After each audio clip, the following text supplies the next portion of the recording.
In Poland, I mean, Poland's doing pretty well, I think. I agree with what Poland and Hungary in a lot of ways are doing. I think you're Polish, yeah? Yeah, around Brexit. And he says like, oh, a lot of Polish people, they take in British jobs. Siemanko, witam Was na kanale Polak w UK, gdzie pokazujemy, jak naprawdę wygląda życie Polaków na emigracji. Jestem dzisiaj w Lincoln na International Food Market. Jak widać, ludzi pełno. A w ostatnich odcinkach z protestów wielu z Was sugerowało, że Anglicy to tak naprawdę to najchętniej wywaliliby również nas razem z tą całą resztą migrantów, którzy tutaj przypływają na łódkach. No bo przecież jeszcze parę lat temu w okolicach Brexitu to mówili na nas, że to my im kradniemy pracę. Więc dzisiaj przeprowadzimy sobie sondę uliczną, zapytamy się ich, co tak naprawdę mają w tej kwestii do powiedzenia. Zapraszam do oglądania.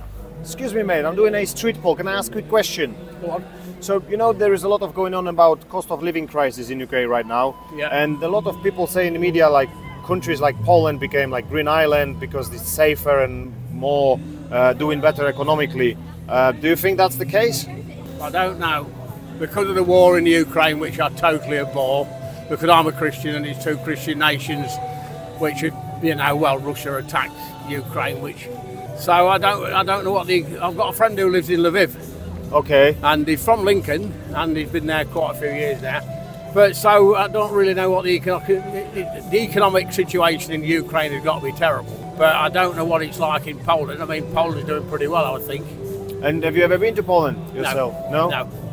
And have you heard about these protests going on in recent weeks, especially in London, against illegal migration, while they were shouting, send them back and stop the boats. What do you think on that? Well, we've got a terrible situation in this country. I agree with the right people coming here, but I think with Islam, I think then there's too many coming to every country. So you know, they've got their own countries, and I don't know why they all want to come to ours when they don't like our way of life. So I agree with what Poland and Hungary in a lot of ways are doing. You mean like closing the borders? Yeah. Mm-hmm. You think UK should do the same? I just think we've left it too late. I don't know what we can do anymore. I think they're totally lying is here. I work for a water company. I've just retired in big cities like Birmingham and Leicester, and there's no white people anymore. And once they become fully Muslim, they're going to want their own laws and their own ways. And so we've got to, I mean, the Bible says you love everybody, which I do, but you've also got to protect your children and your children's children. And I think within 50 years, this country will be Islam. You think so? Yeah. Yeah? I don't think we could stop it now. But when they say send them back, in your opinion, it applies just for the illegals, or you think the whole immigration population should be sent back? Well, we need a certain amount because of, you know, our birth rate's not high enough. That's the problem, what we're facing. So we need people to fill the jobs, to pay the taxes, which most of the money what foreigners earn here goes back. I've got loads and loads of Romanian friends. I go to Romania. I've been to loads of places around, and they're wonderful people. And all the Polish, I think you're Polish, yeah? Yeah. And I would think, you know, I've met quite a few Polish people, and they're wonderful people. They come here, they want to work, they want to do good. I think there's a certain amount of people coming here who want to do us harm. So, what would you say? Because I had a conversation with one of my English friends, it was a couple of years ago, around Brexit. And he says like, oh, a lot of Polish people, they take in British jobs. Oh, absolute rubbish. We needed the European people. That's the one we wanted. That's the one this country needed. Now we're getting them from the country we don't really need them from. They're not coming here to assimilate. They live in their own world. They don't... There's a girl now on Facebook called Lubna. Candid with Lubna. You want to look at her. She's a Muslim girl from Luton that drove her out of her own city. She cannot live there anymore because she said, you know, these Muslims in this country, you've got to try and live with the English people and be thankful. And she's getting death threats. She's had to leave. She's a mother with 2 children. I see. So, in that way, basically, you're saying that Brexit wasn't the best idea? No. Because it stopped immigration from EU? Yeah, we should have been. We should have kept on with immigration from the EU, the Polish and the Ukrainians and the Romanians. Wonderful. Yeah, and basically Christian countries. We can't. Everything's becoming Muslim. The entire world. That is the aim of Islam, and I've read the Quran. Is to the world to become Islamic. And you think in 50 years it's going to happen? If nothing happens here and there's not a civil war, then 100% this country will be Do you think Islamic. is there any other solution to stop it than the civil war? No. It went too far, yeah? Well, because they haven't come here to live like us and to assimilate with us and to mix with us, 90% of them. They tell you, this girl tells you in Luton that everybody, the Muslims keep to themselves, but the Christians, the Hindus, the Chinese, the foreigners, all mixed together. But the Muslims keep to themselves. I understand. So, economically, do you think UK is doing well now? If, you know, considering we've got such a big amount of immigrants coming in, they should contribute to the economy of the country. Do you think we're doing well? Well, I think just the illegal migration is costing us about 6 billion a year. The government already admits that 1 in 70 people in this country is living on the, you know, they don't know they're here. That's 1 million out of 70 million people. They don't even know that they exist. You know, they're working in the black economies and they're not paying taxes, they're not doing anything else. And do you think the government is doing anything about it? They reckon they're going to do it now with these ID cards. And I think if they get the ID cards and you've got to have it to work, and they can stop somebody in the street. That's what they're trying to do. Yeah, and they've got something to say your eye, and they can tell straight away if you've got a card or not. If you haven't got a card, they should arrest you, because if you're not afraid of anything, why are you afraid of having a card?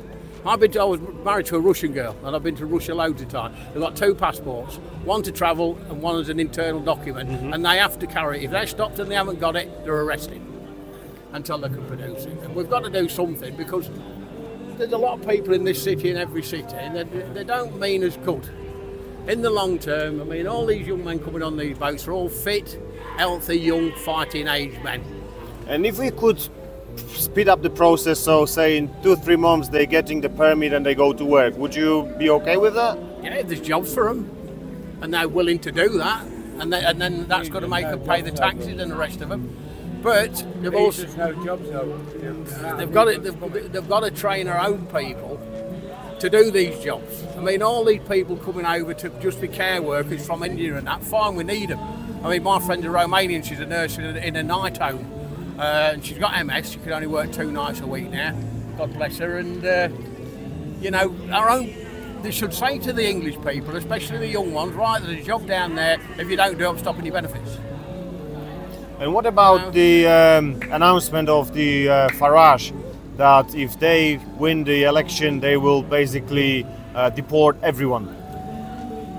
I don't think I think he's on about Islam. He's 100% on about Muslims, but he's not allowed to say it. I see. In my opinion. I don't know what the results are going to be in this country. I've got 2 young daughters. I'm going to be a granddad on the 11th of January, and they're totally opposed to my views because they've been brainwashed in school and everywhere else now. But for my daughters and their daughter, this world is going to change. I can see them having to wear the hijab and everything in the next 50 years anyway. Thank you very much. No, you're welcome. Thank you. Good luck. And to you. All the best. Yeah, and you. Thank you very much. Bye.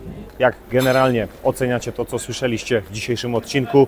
Czy nadal sądzicie, że Anglicy chcieliby się nas pozbyć i odesłać z całą resztą nielegalnych imigrantów? Dajcie znać pod spodem w komentarzu. A jeśli doceniasz to, co robię, to zostaw pod spodem komentarz, chociaż dla zasięgu. No i co? Wciskaj guzik subskrybuję, bo nic Cię to nie kosztuje. Lecimy po 30 000 subskrypcji.